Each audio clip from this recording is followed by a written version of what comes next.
Jake pushed through the glass door of Brew and Bean just after 7 in the morning. His eyes were heavy, his shoulders slumped. He'd been awake until 3 in the morning fixing code that kept breaking for reasons he couldn't figure out. The kind of work that made your brain feel like it was stuffed with cotton. The cafe smelled like it always did, burnt espresso and something sweet. The morning crowd hadn't arrived yet, so the place was mostly quiet, just a few regulars scattered around with their phones and laptops. That's when he noticed it. At a corner table by the window sat a creature unlike anything Jake had ever seen.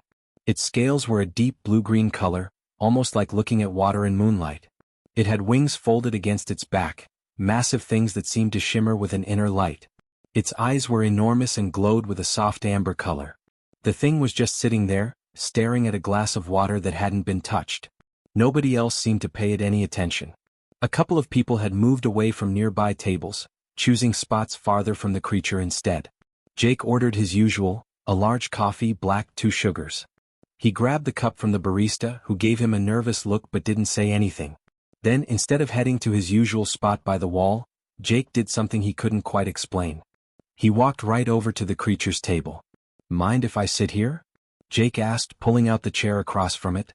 The creature's head snapped up. Its glowing eyes went even brighter, like someone had suddenly turned up a dimmer switch. You do not fear me?" it asked. Its voice was strange, not quite like anything Jake had heard before. It was soft, almost gentle, but with an underlying rumble to it, like distant thunder. Jake sat down and set his coffee on the table. "Should I?" he asked simply. "You look like you could use some company." The creature blinked slowly. "I have traveled across many worlds," it said, each word carefully pronounced. "I have been looked at with fear, with anger, with greed, but never." It paused, searching for the word, "with kindness." Jake shrugged. He wasn't trying to be brave or anything. He was just tired, and the creature looked even more tired than he felt. There was something lonely about it, a kind of isolation that Jake recognized because he felt it too, sitting alone in his apartment night after night, staring at code. "What's your name?" Jake asked, taking a sip of his coffee. The creature made a sound, not quite a word, more like a combination of tones that Jake's ears couldn't quite process. He felt it more than heard it, vibrating in his chest. "I cannot make that sound with my mouth," Jake said. "No," the creature agreed. "Most cannot. You may call me Vel." "I'm Jake." They talked for the next 20 minutes. Jake found out that Vel had been traveling through space for what Vel called a very long time. Vel had visited thousands of worlds, seen civilizations that rose and fell like waves. But everywhere Vel went, beings reacted the same way, with fear or attempts to use Vel for power or resources. No one ever just talked to Vel. No one ever just sat and listened.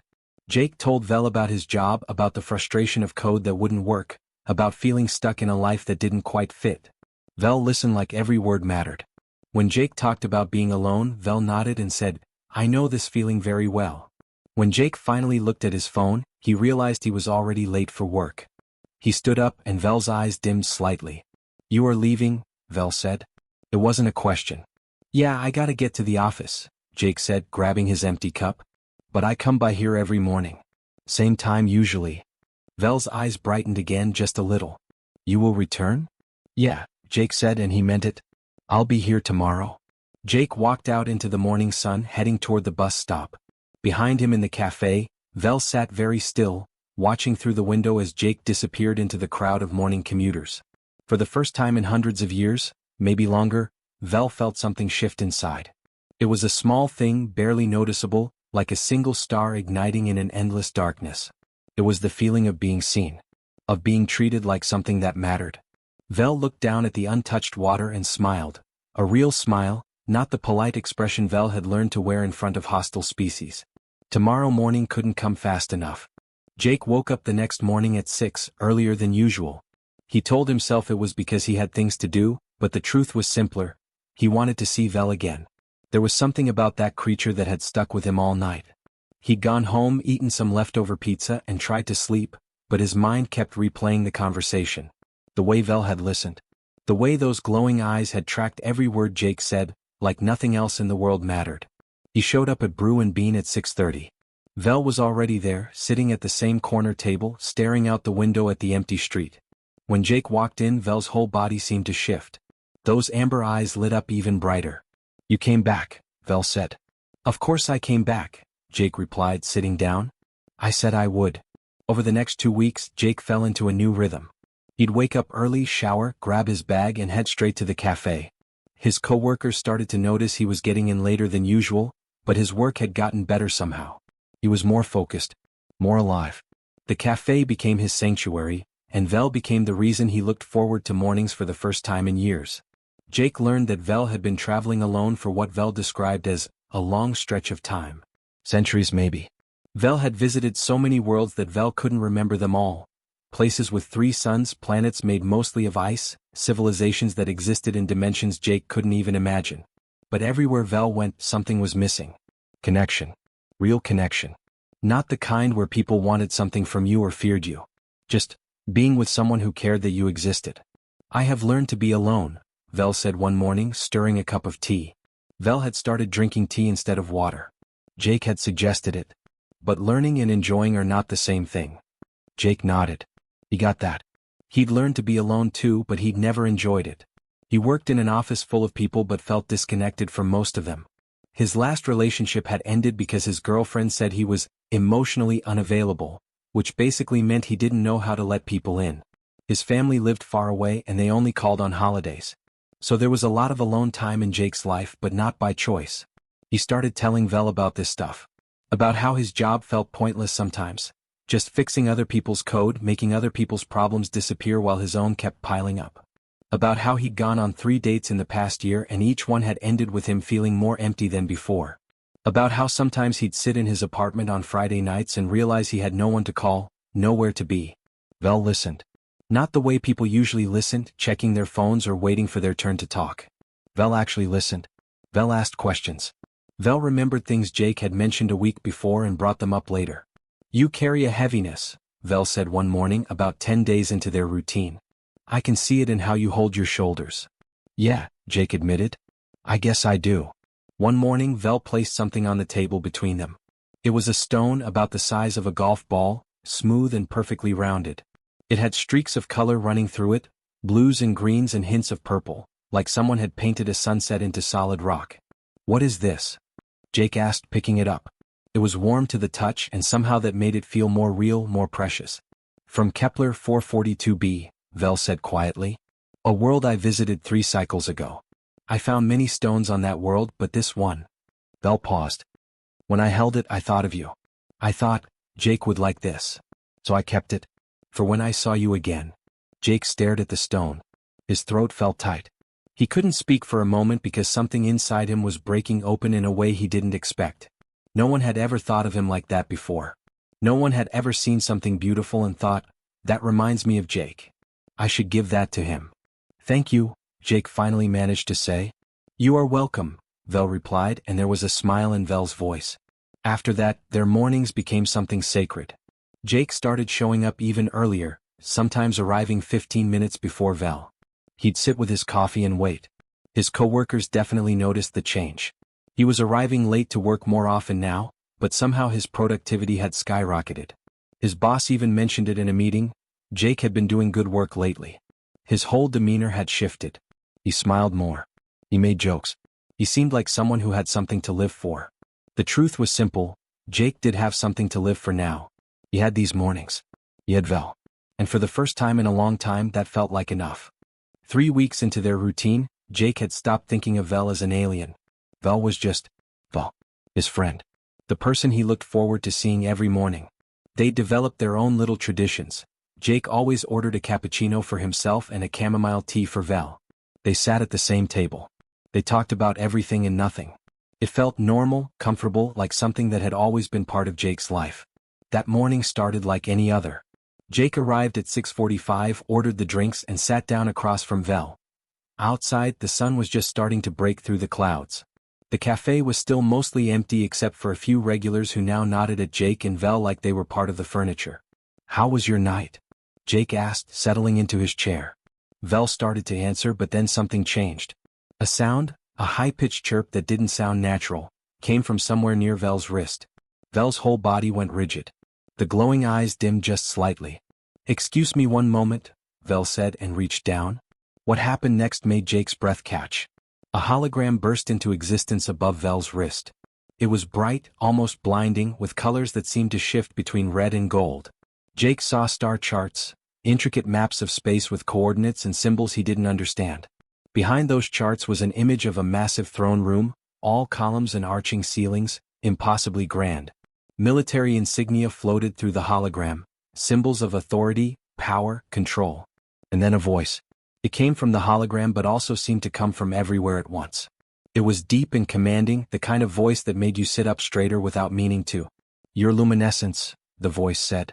The seventh spiral requires your immediate attention. The border disputes with the Krell Collective escalate.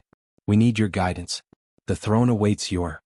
Jake watched as Vel's hand moved frantically, swiping at the hologram. The image and voice cut off abruptly, but not before Jake caught one more phrase. Emperor of the seventh spiral.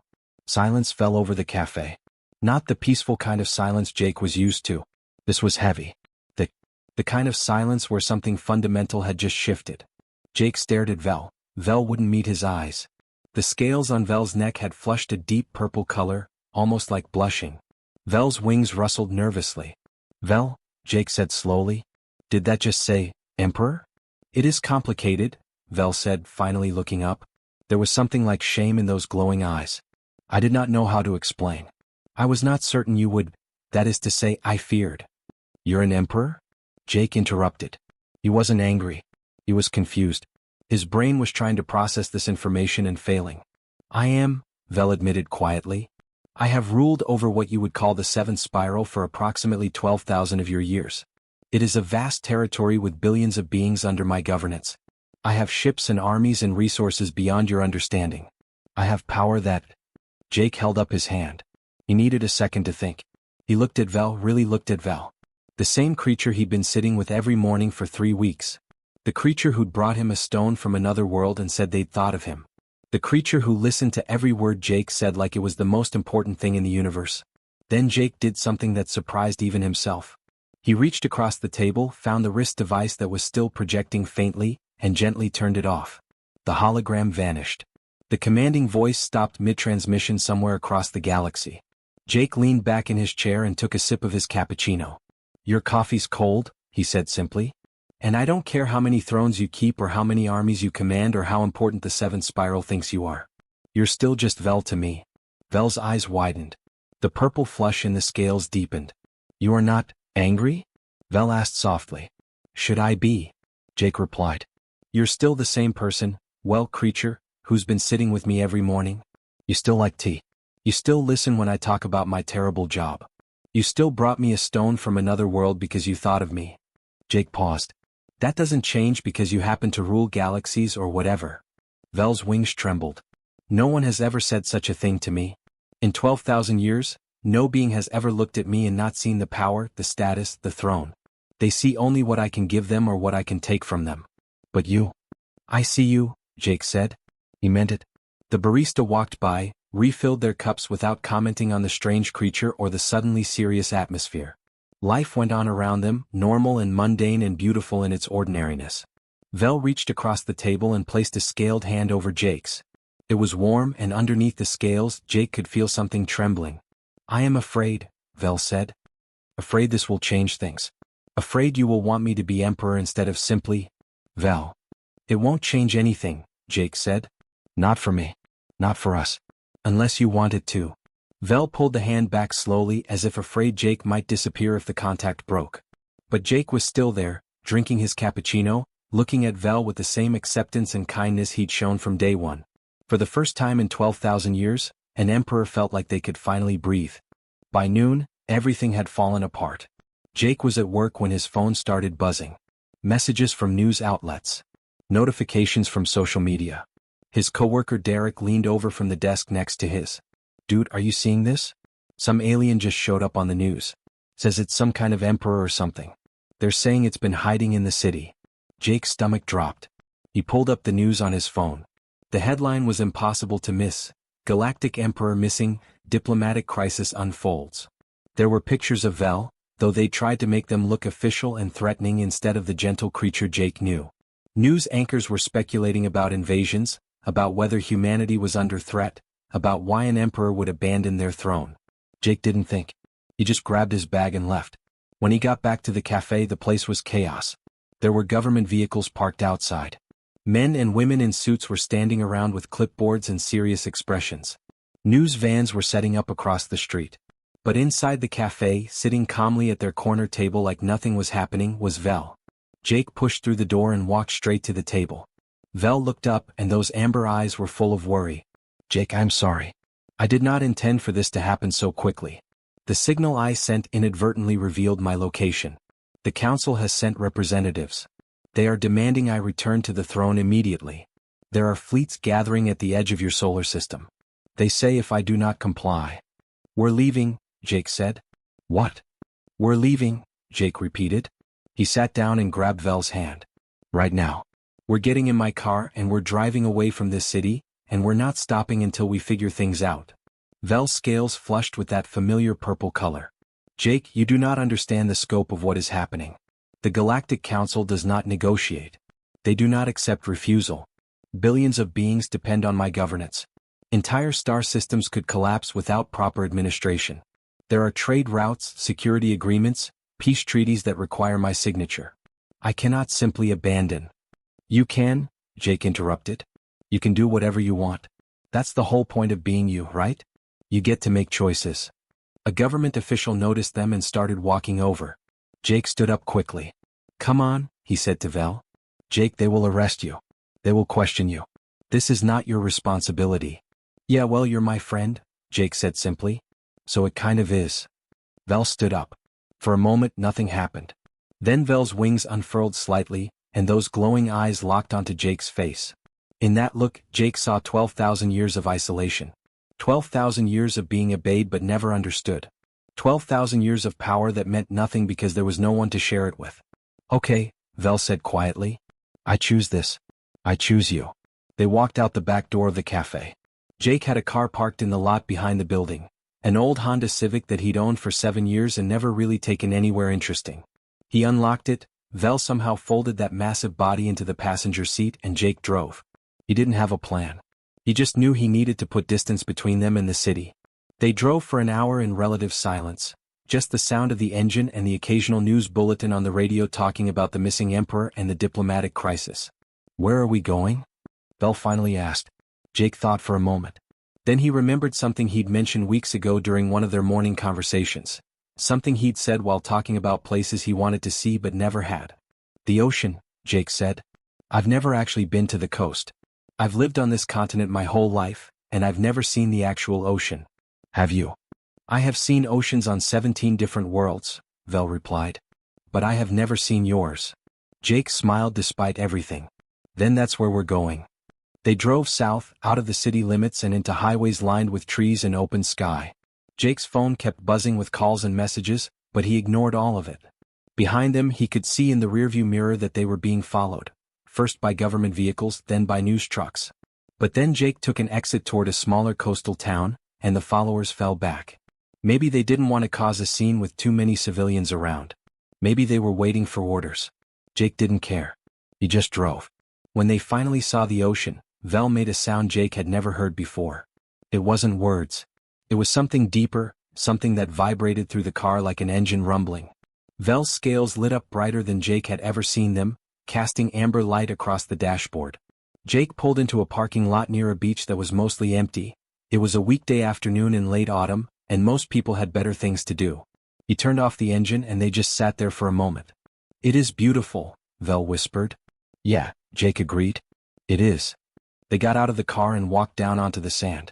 Vel took off the device on their wrist, the one that kept connecting them to the Galactic Council, the one that kept demanding the Emperor return to duty, and set it gently in the sand. Then they walked into the water together, an emperor and a software developer, leaving behind 12,000 years of responsibility and embracing something neither of them could have imagined just 3 weeks ago.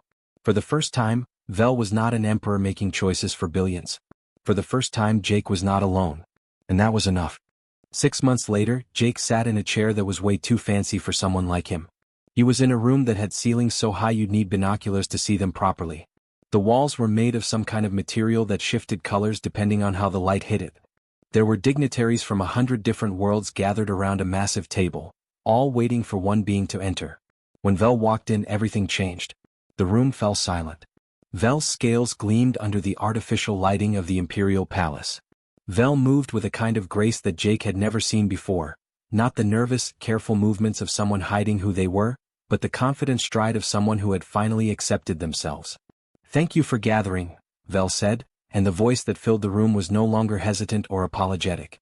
It was clear. It was strong. It was the voice of someone who knew exactly what they wanted to say. For 12,000 years, the seventh spiral has operated under one principle: might makes right.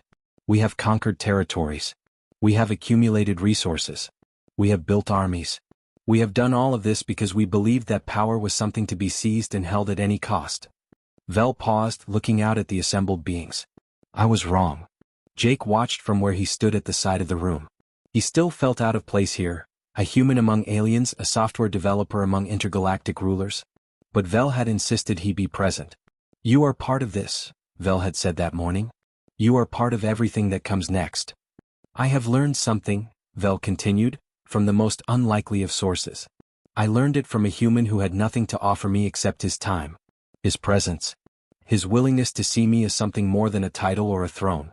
And in that simple act of connection, I discovered what I have been searching for across 1,000 worlds for 12,000 years. I discovered what truly matters. The hall was so quiet you could hear the hum of the life support systems. From this moment forward, Vel announced, the seventh spiral will be governed by a new philosophy. Connection matters more than conquest. Understanding matters more than domination. The value of a being is not measured by their power or their resources, but by their capacity to see another being and treat them with dignity. We will open trade agreements with worlds we once considered enemies. We will share technology freely. We will welcome refugees and travelers. We will build a civilization based not on fear, but on genuine connection between all sentient life. There was chaos after that. Some rulers were furious. Some were confused. Some actually seemed relieved, like they'd been waiting for someone to say this for a long time. But it didn't matter what they thought. Vel had made a choice and Vel had the power to back it up. What surprised everyone was that within the first month, other civilizations started following suit. If the mighty seventh spiral could change its entire philosophy, maybe other empires could too. Maybe there was another way to exist in the galaxy besides conquest and domination. 3 months into the new era, Jake stood in what had to be the most beautiful cafe he'd ever seen. It was located in the heart of the Imperial Palace, but it was designed to be identical to Brew and Bean back on Earth. Same wood furniture. Same warm lighting. Same smell of coffee and pastries. The only difference was that the window overlooked not a city street, but a view of distant stars and nebulae that took your breath away. Every morning at 6:30, Jake and Vel sat at their table. Always the same table in the corner by the window. Jake drank his cappuccino. Vel drank chamomile tea. And they watched the stars come alive as the day cycle began on the palace station. The Agricultural Committee approved the proposal, Vel mentioned one morning, reading from a holographic display that flickered softly above the table. The seventh spiral will now provide grain subsidies to the outer colonies. It should help prevent the famine that was predicted. That's good, Jake said, dunking a biscotti into his coffee. See? Doing Emperor stuff. Making the galaxy better. Vel smiled. That genuine smile that had first appeared 6 months ago on a beach somewhere on Earth. I had a meeting with the Krell Collective yesterday. They were the ones we were in conflict with when I first left. They have agreed to work with us on a joint research initiative. We will share knowledge instead of weapons. Nice, Jake replied. He wasn't really paying attention to the words. He was watching how the starlight reflected in Vel's glowing eyes. He was noticing how comfortable they'd both become with this life. Him and an emperor sitting in a cafe talking about ordinary things.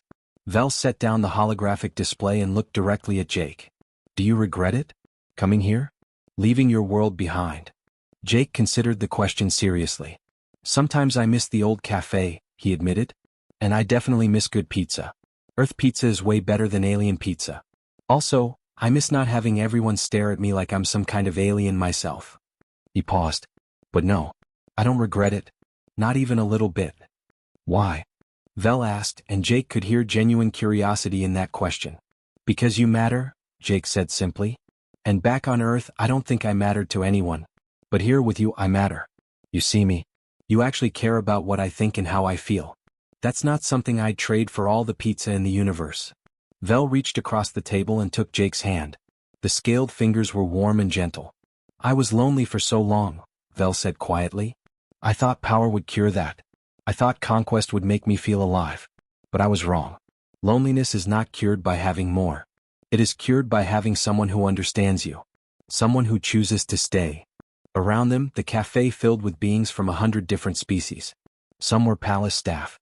Some were dignitaries taking a break from their duties. Some were just visitors, curious to see the famous cafe where an emperor had fallen in love with a human. But Jake and Vel barely noticed anyone else. They were in their own world, the one they'd built together in the mornings before the rest of the galaxy woke up. Jake's co-workers back on Earth would never believe where he'd ended up. His family probably thought he was dead or abducted. But none of that mattered anymore. Because he'd found something real. He'd found someone who saw him completely and loved him anyway.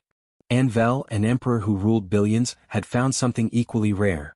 A human who didn't care about the throne, who didn't want anything except to be in Vel's presence, sharing coffee and conversation as the sun rose over distant stars. The lonely alien dragon had traveled across 1,000 worlds searching for meaning. And it turned out the answer had been waiting in a quiet cafe on a Tuesday morning, sitting across the table with a tired software developer who was willing to see beyond the scales and wings and imperial robes. Sometimes, Jake thought, the greatest power in the universe wasn't military might or technology or resources. It was the simple act of seeing another being and saying, I'm here. I'm not leaving. I choose you. And as the morning light filled the cafe and Vel squeezed his hand gently, Jake knew that he'd found something he'd never expected to find. He'd found home. He'd found family. He'd found love in the most unlikely place imaginable. And it had all started because he'd bought a lonely alien dragon a coffee.